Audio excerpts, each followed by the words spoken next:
जय श्री गुरु बृहस्पति देव। जय श्री लक्ष्मी नारायण। गुरुवार का व्रत करने से बृहस्पति देवता प्रसन्न होते हैं। यह व्रत अत्यंत फलदायी है। अग्नि पुराण के अनुसार अनुराधा नक्षत्र युक्त गुरुवार से आरंभ करके 7 गुरुवार व्रत करने से बृहस्पति ग्रह की हर पीड़ा से मुक्ति मिलती है। गुरुवार का व्रत करने से जीवन में चल रहे सभी प्रकार की समस्याओं का अति शीघ्र निवारण होता है और व्रत कथा का श्रवण करने से दुगुने फल की प्राप्ति होती है। तो आइए आप और मैं साथ में मिलकर इस पवित्र कथा के व्रत कथा का श्रवण करते हैं। प्राचीन समय की बात है। एक नगर में एक बड़ा व्यापारी रहता था। वह जहाज़ों में माल लदवाकर दूसरे देशों में भेजा करता था। वह जिस प्रकार अधिक धन कमाता था उसी प्रकार जी खोलकर दान भी करता था, परंतु उसकी पत्नी अत्यंत कंजूस थी। वह किसी को एक दमड़ी भी नहीं देने देती थी। एक बार सेठ जब दूसरे देश व्यापार करने गया तो पीछे से बृहस्पति देव ने साधु के वेश में उसकी पत्नी से भिक्षा मांगी। व्यापारी की पत्नी बृहस्पति देव से बोली, हे साधु महाराज, मैं इस दान और पुण्य से तंग आ गई हूँ। आप कोई ऐसा उपाय बताएं जिससे मेरा सारा धन नष्ट हो जाए और मैं आराम से रह सकूं। मैं यह धन लुटा हुआ नहीं देख सकती। बृहस्पति देव ने कहा, हे देवी, तुम बड़ी विचित्र हो। संतान और धन से कोई दुखी नहीं होता है। अगर तुम्हारे पास अधिक धन है तो इसे शुभ कार्यों में लगाओ। कुंवारी कन्याओं का विवाह कराओ, विद्यालय और बाग बगीचों का निर्माण कराओ। ऐसे पुण्य कार्य करने से तुम्हारा लोक परलोक सार्थक हो सकता है। परंतु साधु की इन बातों से व्यापारी की पत्नी खुश नहीं हुई और वो बोली, हे साधु महाराज, मुझे ऐसे धन की भी कोई आवश्यकता नहीं है जिसको और मनुष्य को मैं दान दे दूं। तब बृहस्पति देव बोले, यदि तुम्हारी ऐसी इच्छा है तो तुम एक उपाय करना। 7 बृहस्पतिवार घर को गोबर से लीपना, अपने केशों को पीली मिट्टी से धोना, केशों को धोते समय स्नान करना, कपड़ा धोबी के यहाँ धुलने को डालना। ऐसा करने से तुम्हारा सारा धन नष्ट हो जाएगा। इतना कहकर बृहस्पति देव अंतर्ध्यान हो गए। व्यापारी की पत्नी ने बृहस्पति देव के कहे अनुसार 7 बृहस्पतिवार वैसा ही करने का निश्चय किया। केवल 3 ही बृहस्पतिवार बीते थे कि उसकी समस्त धन संपत्ति नष्ट हो गई और वह परलोक सिधार गई। जब व्यापारी वापस आया तो उसने देखा कि उसका सब कुछ नष्ट हो चुका है। उस व्यापारी ने अपनी पुत्री को सांत्वना दी और दूसरे नगर में जाकर बस गया। वहाँ वह जंगल से लकड़ी काट कर लाता और शहर में बेचता। इस तरह वह अपना जीवन व्यतीत करने लगा। एक दिन उसकी पुत्री ने दही खाने की इच्छा प्रकट की, लेकिन व्यापारी के पास दही खरीदने के पैसे नहीं थे। वह अपनी पुत्री को आश्वासन देकर जंगल में लकड़ी काटने चला गया। वहाँ एक वृक्ष के नीचे बैठ अपनी पूर्व दशा पर विचार करके रोने लगा। उस दिन बृहस्पतिवार था। तभी वहाँ बृहस्पति देव साधु के रूप में सेठ के पास आए और बोले, हे मनुष्य, तू इस जंगल में किस चिंता में बैठे हो, मुझको बतलाओ। तब व्यापारी बोला, हे महाराज, आप सब कुछ जानते हो। इतना कहकर व्यापारी अपनी कहानी सुनाकर रो पड़ा। बृहस्पति देव बोले, देखो बेटा, तुम्हारी पत्नी ने बृहस्पति देव का अपमान किया था, इसी कारण तुम्हारा यह हाल हुआ है। लेकिन अब तुम किसी प्रकार की चिंता मत करो। तुम गुरुवार के दिन बृहस्पति देव का पाठ करो। 2 पैसे के चने और गुड़ को लेकर जल के लोटे में शक्कर डालकर वह अमृत और प्रसाद अपने परिवार के सदस्यों और कथा सुनने वालों में बांट दो। स्वयं भी प्रसाद और चंद्रामृत लो। भगवान तुम्हारा अवश्य कल्याण करेंगे। साधु की बात सुनकर व्यापारी बोला, महाराज, मुझे तो इतना भी नहीं बचता है कि मैं अपनी पुत्री को दही लाकर दे सकूं।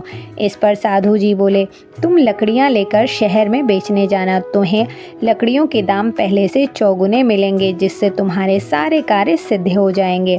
उसने लकड़ियां काटी और शहर में बेचने के लिए चल पड़ा।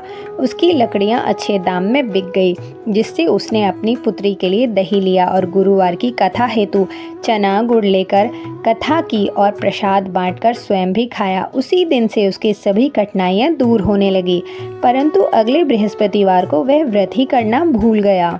अगले दिन वहाँ के राजा ने एक बड़े यज्ञ का आयोजन कर पूरे नगर के लोगों के लिए भोज का आयोजन किया। राजा की आज्ञा अनुसार पूरा नगर राजा के महल में भोजन करने के लिए गया, लेकिन व्यापारी व उसकी पुत्री तनिक विलंब से पहुँचे। अतः उन दोनों को राजा ने महल में ले जाकर भोजन कराया। जब वे दोनों लौट कर आए तब रानी ने देखा कि उसका खूंटी पर हार लटका हुआ था, जो कि गायब है। रानी को व्यापारी और उसकी पुत्री पर संदेह हुआ कि उसका हार उन दोनों ने ही चुराया है। राजा की आज्ञा से उन दोनों को कारावास की कोठरी में कैद कर दिया गया। कैद में पड़कर दोनों अत्यंत दुखी हुए। वहाँ उन्होंने बृहस्पति देवता का स्मरण किया। बृहस्पति देव ने प्रकट होकर व्यापारी को उसकी भूल का आभास कराया और उन्हें सलाह दी कि गुरुवार के दिन कैद खाने के दरवाजे पर तुम्हें 2 पैसे मिलेंगे। उनसे तुम चने और मुनक्का मंगवाकर विधि पूर्वक बृहस्पति देवता का पूजन करना। तुम्हारे सब दुख दूर हो जाएंगे। बृहस्पतिवार को कैद खाने के द्वार पर उन्हें 2 पैसे मिले। बाहर सड़क पर एक स्त्री जा रही थी। व्यापारी ने उसे बुलाकर गुड़ और चना लाने को कहा। इस पर वह स्त्री बोली, मैं अपनी बहू के लिए गहने लेने जा रही हूँ, मेरे पास समय नहीं है। इतना कहकर वह चली गई। थोड़ी देर बाद वहाँ से एक और स्त्री निकली। व्यापारी ने उसे बुलाकर कहा कि हे बहन, मुझे बृहस्पति देव की कथा करनी है, तुम मुझे 2 पैसे का गुड़ चना ला दो। बृहस्पति देव का नाम सुनकर वह स्त्री बोली, भाई मैं तुम्हें अभी गुड़ और चना लाकर देती हूँ।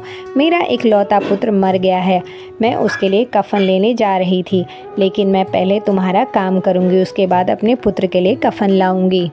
वह स्त्री बाजार से व्यापारी के लिए गुड़ चना ले आई और स्वयं भी बृहस्पति देव की कथा सुनी। कथा के समाप्त होने पर वह स्त्री कफन लेकर अपने घर गई। घर पर लोग उसके पुत्र की लाश को राम नाम सत्य है कहते हुए शमशान ले जाने की तैयारी कर रहे थे।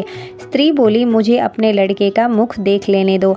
अपने पुत्र का मुख देखकर उस स्त्री ने उसके मुंह में प्रसाद और चंद्रामृत डाल दिया। प्रसाद और चंद्रामृत के प्रभाव से वह पुनः जीवित हो गया। पहली स्त्री जिसने बृहस्पति देव का निरादर किया था, वह जब अपने पुत्र के विवाह हेतु पुत्र वधू के लिए गहने लेकर लौटी और जैसे ही उसका पुत्र घोड़ी पर बैठकर निकला, वैसे ही घोड़ी ने ऐसी उछाल मारी कि वह घोड़ी से गिरकर मर गया। यह देख स्त्री रो रोकर बृहस्पति देव से क्षमा याचना करने लगी।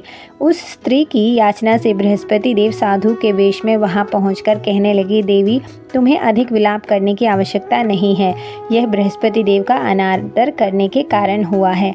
तुम वापस जाकर मेरे भक्त से क्षमा मांगकर कथा सुनो, तभी तुम्हारी मनोकामना पूर्ण होगी। जेल में जाकर उस स्त्री ने व्यापारी से माफ़ी मांगी और कथा सुनी। कथा के उपरांत वह प्रसाद और चंद्रामृत लेकर अपने घर वापस गई। घर आकर उसने चंद्रामृत अपने मृत पुत्र के मुंह में डाला। चंद्रामृत के प्रभाव से उसका पुत्र भी जीवित हो उठा। उसी रात बृहस्पति देव राजा के सपने में आए और बोले, हे राजन, तूने जिस व्यापारी और उसकी पुत्री को जेल में कैद कर रखा है वह बिल्कुल निर्दोष है। तुम्हारी रानी का हार उसी खुटी पर टंगा हुआ है। दिन निकला तो राजा रानी ने हार खुटी पर लटका हुआ देखा। राजा ने उस व्यापारी और उसकी पुत्री को रिहा कर दिया और उसे आधा राज्य देकर उसकी पुत्री का विवाह उच्च कुल में करवाकर दहेज में हीरे जवाहरात देकर उसे विदा किया। दोस्तों, ये थी बृहस्पतिवार की व्रत कथा। वैसे तो बृहस्पतिवार की व्रत कथा बहुत सारी हैं, वो कहते हैं ना, हरि अनंत हरि कथा अनंता, लेकिन आप इस दिन किसी भी एक कथा का श्रवण कर सकते हैं। कोई भी एक कथा का श्रवण किया जा सकता है। बिना व्रत कथा के व्रत को अधूरा माना जाता है और व्रत कथा के श्रवण से व्रत का दुगुना फल प्राप्त होता है। और वैसे भी अगर आप व्रत नहीं भी करते हैं तो भी इस दिन कथा सुनने से बहुत पुण्य फल की प्राप्ति होती है। तो बृहस्पतिवार के दिन बृहस्पतिवार की व्रत कथा का श्रवण ज़रूर कीजिए। आशा करती हूँ कि आज की ये कथा आप सभी को पसंद आई होगी। आप सभी का दिन शुभ और मंगलमय हो। जय श्री बृहस्पति देव, जय श्री लक्ष्मी नारायण।